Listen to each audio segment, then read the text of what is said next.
Assalamualaikum warahmatullahi wabarakatuh. Saya di sini akan menjelaskan tentang hakikat pendidikan kewarganegaraan dan urgensi pendidikan kewarganegaraan. Yang pertama yaitu konsep pendidikan kewarganegaraan. Mengapa pendidikan kewarganegaraan menjadi program pendidikan negara-negara di dunia?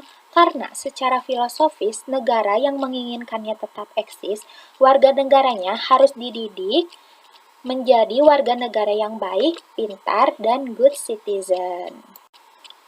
Sebutan pada bidang pendidikan kewarganegaraan pada setiap negara yaitu yang pertama Indonesia sebutannya pendidikan kewarganegaraan.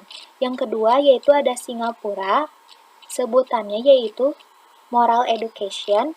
Dan yang ketiga yaitu ada Malaysia, sebutannya yaitu pendidikan sivik dan kewarganegaraan. Dan masih banyak sebutan di negara-negara lainnya.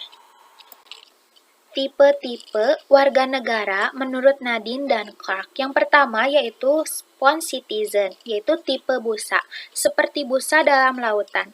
Jadi mudah terbawa arus dan tidak memiliki pendirian yang teguh. Yang kedua yaitu stone citizen, tipe batu, seperti batu yang keras karena sulit dibentuk.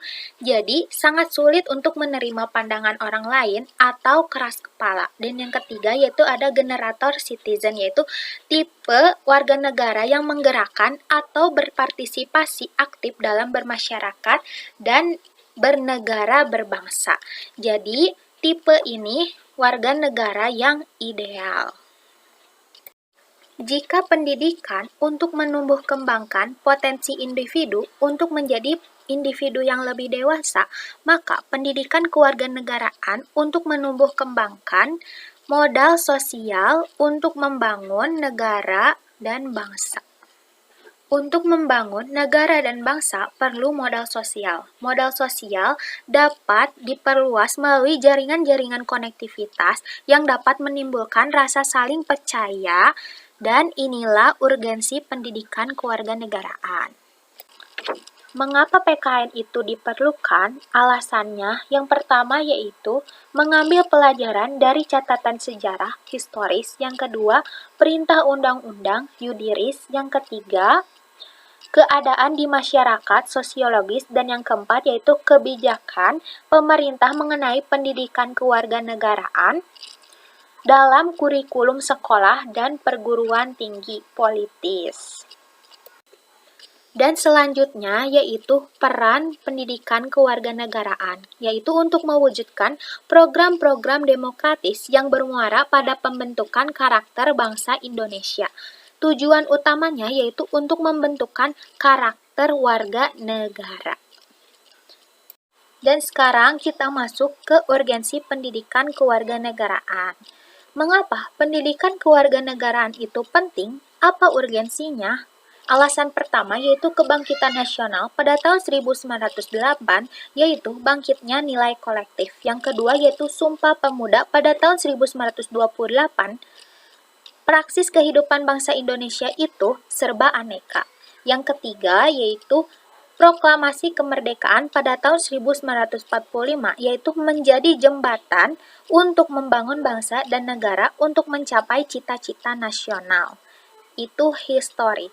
Yang kedua yaitu merujuk pada pesan konstitusi dan amanat undang-undang pendidikan nasional yuridis. Yang ketiga yaitu berujuk pada pandangan bahwa anak pada hakikatnya negara hipotetik, telegosis. Dan sekarang kita ke urgensi MKU, yaitu mata kuliah umum. MKU mempunyai peran strategis. Pembekalannya yaitu yang pertama, pengetahuan dasar. Di dalam pengetahuan dasar yaitu ada etika, berpikir kritis, belajar terintegrasi dan teraplikasi, kerjasama, memahami kebinekaan, dan kemampuan belajar. Yang kedua yaitu ada memiliki keterkaitan ilmu satu dengan ilmu yang lainnya. Dan yang ketiga yaitu mengaplikasikan ilmu dalam kehidupan sehari-hari. Dan yang keempat yaitu pengalaman manusia secara universal. MKU meliputi dalam pelajaran agama, Pancasila, pendidikan kewarganegaraan, dan bahasa Indonesia. Hasil dari MKU yaitu mendapatkan kemampuan memperoleh ilmu pengetahuan, kemampuan mengolah diri, dan kemampuan berkomunikasi. Dan masih banyak lagi hasil dari MKU. Jadi, kesimpulannya, pendidikan kewarganegaraan itu sangat penting dalam berbangsa dan bernegara dan dalam kehidupan sehari-hari. Karena general education itu sangat penting dalam kehidupan. Demikian beberapa hal yang dapat saya sampaikan dan mohon maaf jika ada kesalahan. Wassalamualaikum warahmatullahi wabarakatuh.